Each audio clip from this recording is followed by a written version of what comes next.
One, for example, Shrapnel, being built by the former developers of Halo from Bungie, Gears of War.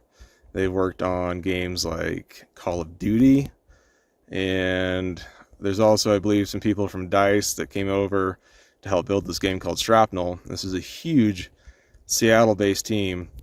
It's going to be a first-person shooter. I think there's a third-person element too. I can't remember if there's or not, but once their coin is released, it should do really well. And the other thing to think about is games like PUBG, for example, PlayerUnknown's Battlegrounds, or whatever they call it now, PUBG Battlegrounds. It doesn't make sense, but you know, that game has done, I believe, over $7 billion in sales on their in-game currency, and it's not even a cryptocurrency. So what do you think these crypto coins that are integrated into the blockchain for crypto gaming that are doing the same thing as current games are doing without being on the blockchain, what do you think those coins are going to do once they're released? They're going to blow up, bruh. So you should probably look at those, but you should think about it. And my favorite crypto games right now, AAA titles being developed by massive, huge, experienced teams. Number one, Cornucopias.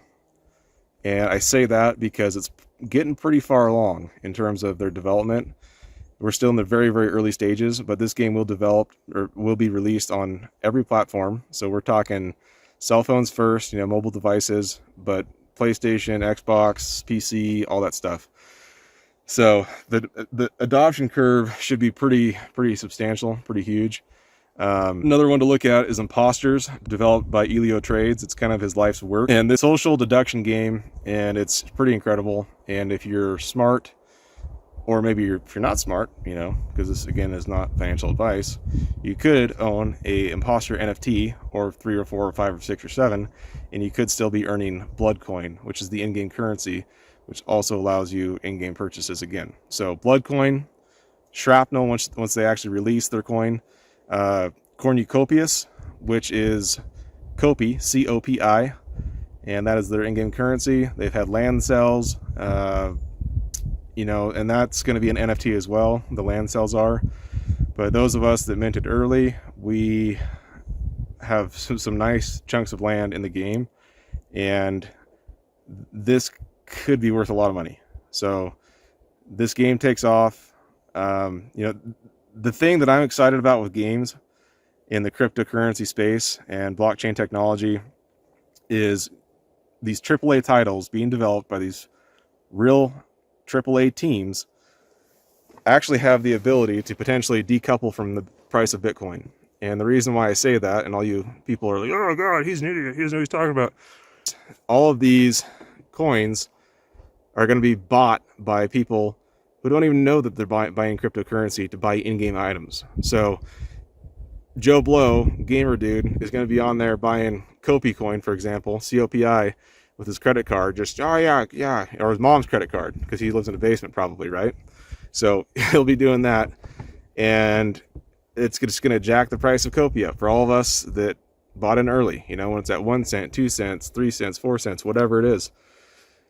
And as that adoption curve continues, those prices will continue to go up. And the same is true for Shrapnel, Imposters. There's a lot of other games to look at. You know, Xverse is another one. It's basically Fortnite 2.0 built on Unreal Engine 5.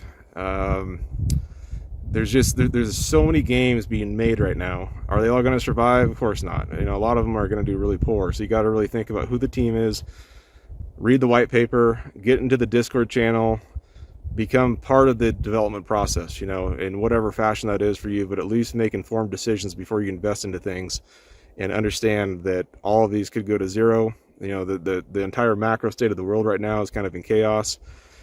But as long as people are playing video games, there's a potential for these cryptocurrencies that are used for in-game transactions to continue to skyrocket in price. I believe PUBG did $7 billion in sales for their BP coin. So that's something to think about as well. Probably over $20 billion in sales for Robux.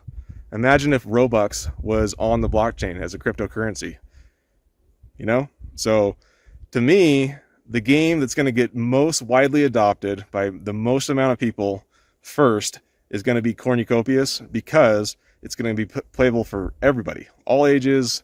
There's going to be something in there for everybody, you know. So check it out, make your own opinion. This is just kind of a tidbit. I'm out here on a quad ride, just out here stunting every day. You know how we do, just getting it. But yeah, man. So what if Bitcoin goes down and crypto gaming coins go up after they're released? Of course, you know, until they're done, it's going to be very dependent on the price of Bitcoin in terms of what they're doing price wise. So, but those of us that are in the know, or think we're in the know, are buying and hodling. You got to hodl.